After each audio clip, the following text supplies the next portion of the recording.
Jerusalem, ikayalami.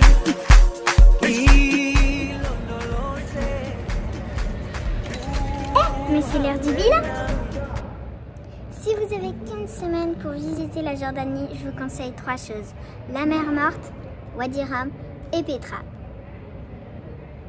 Pourquoi la mer Morte? Parce que on ne peut même pas nager tellement que c'est flottant. Et il n'y a qu'un seul endroit où vous pourrez faire ça, en Jordanie. Du coup, je vous conseille vraiment la mer Morte. Et pourquoi Wadi Rum? Parce qu'il y a des paysages extraordinaires. On marche un peu, mais ça pourrait aller. Même moi, ça va. Et franchement, c'est très beau. En plus, il y a beaucoup de dromadaires. Si vous en avez jamais vu ou jamais fait, c'est le moment d'en faire. Et ouais, c'est vraiment bien. Et pourquoi Petra? Parce que c'est une des merveilles du monde moderne.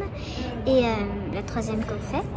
Et franchement, Petra, je vous conseille pas trop de le faire à 6h30 parce que ça vous donne mal aux jambes. Et en vrai, ça change pas de couleur parce que les meilleures couleurs, c'est vers 11h. Parce que comme ça, il y a le soleil sur les temples et tout. C'est magnifique. Mais Petra, je vous le conseille vraiment. Donc c'est un pays qui nous a beaucoup reposé aussi après l'Inde, qui lui nous a beaucoup fatigués. Il nous a reposé dans le sens qu'on pouvait marcher dans la rue sans être alpagué en permanence, voilà, vaquer à nos occupations comme on le souhaitait.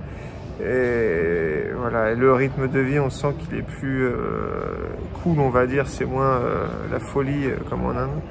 Donc c'est, ouais, ça nous a beaucoup reposé.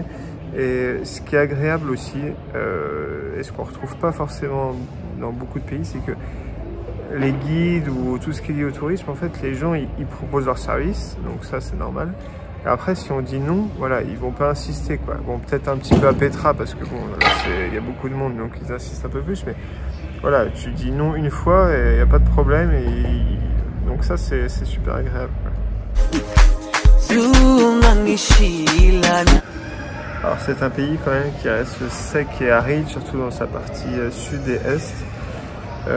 La partie nord est un peu plus verte quand même, on a pu le voir. Et il pleut pas pendant 6 mois.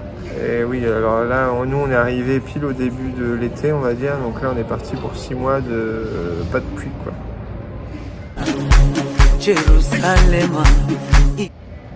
Alors concernant l'infrastructure routière, on va dire qu'elle est quand même bonne en Jordanie. Il y a quelques routes qui nous ont un peu surprises, notamment au sud, donc c'était les axes principaux où là c'était un peu abîmé quand même. Mais bon, globalement on va dire que c'est bien. Ce qui est assez surprenant et potentiellement dangereux pour nous, c'est qu'ils mettent des dodanes un peu partout avec très peu de signalisation, surtout pas de signalisation au sol.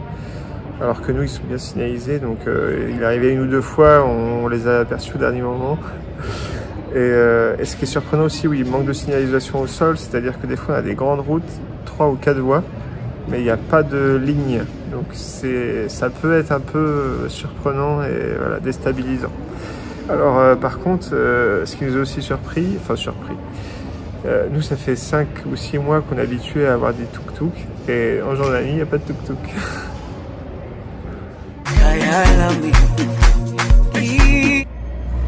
Alors en Jordanie, il faut absolument prendre le Jordan Pass. C'est ce qui vous permet d'accéder aux monuments principaux, Petra, Wadi Rum, un peu partout.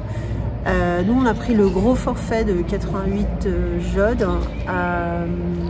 Et il faut savoir qu'il y a la partie visa qui est incluse, donc il faut absolument prendre ça. Et dès la première visite, en fait, vous êtes remboursé de votre passe, grosso modo. Donc ça, Jordan Pass. Donc les logements ici en Jordanie sont tout de même pas donnés, mais ils ont souvent une partie cuisine, donc ce qui nous a permis de cuisiner. Ça faisait très très longtemps qu'on n'avait pas cuisiné, donc ça nous a fait du bien. D'autant plus que les courses alimentaires sont pas si chères que ça, donc on a pu rentrer dans notre budget en Jordanie. C'est assez incroyable avec une location de véhicule, donc plutôt bon plan. Ici en Jordanie, on mange bien, on mange très bien même. Et comme plat typique, c'est le houmous. C'est une purée des pois chiches qui est trop bonnes. Et il y a aussi le mansaf, c'est une sauce avec yaourt avec de l'agneau et c'est super bon. Alors il y a le kebza, c'est des patates dans une casserole. C'est des patates avec du poulet, des légumes et des poivrons. Et nous on a mangé ça à Dana, dans la vallée de Dana. Et on avait pris avec du bœuf et avec du poulet. Alors il y a le shrak, c'est un pain qui est cuit, on met une poêle à l'envers, on met le pain et après il est trop bon le pain.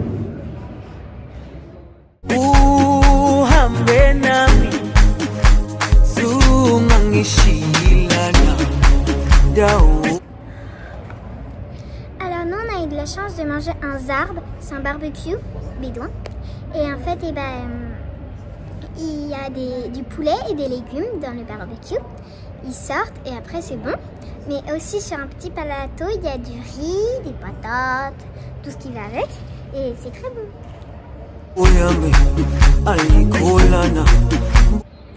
Alors les Jordaniens sont super accueillants. On a pu avoir des logements où les gens nous préparaient le chai, le thé, le café, des fruits, on ne demandait rien, des petits gâteaux. On a même eu un taxi qui nous a appris les mots de base en arabe, trop drôle, qu'on a revu quelques temps après, notamment pour nous ramener à l'aéroport d'Amman aujourd'hui.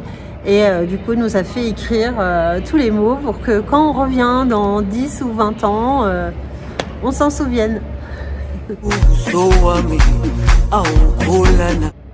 Nous, on a été en Jordanie pendant une période qui s'appelle le Ramadan.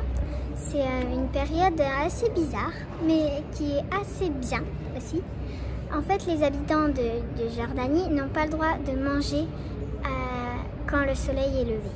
En gros, le petit-déj, ils mangent avant que le soleil s'est levé et le repas, ils mangent après que le soleil s'est couché. Et moi, je trouve que c'est assez bizarre, mais en vrai, c'est bien pour leur alimentation et tout. Comme ça, ils peuvent pas manger le midi comme nous.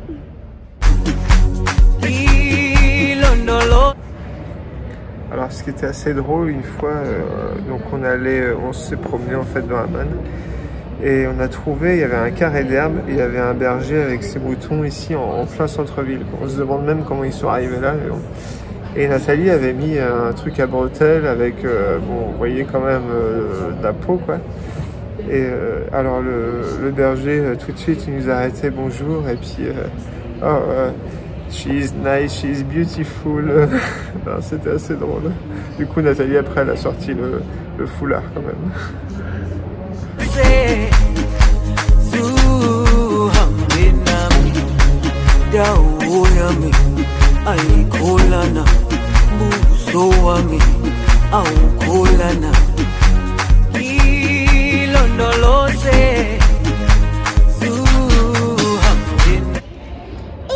Dans l'aéroport d'Amman, là nous sommes à Amman, nous allons à Doha, après Doha nous allons à Johannesburg et après à Johannesburg nous allons à Windhoek en Namibie.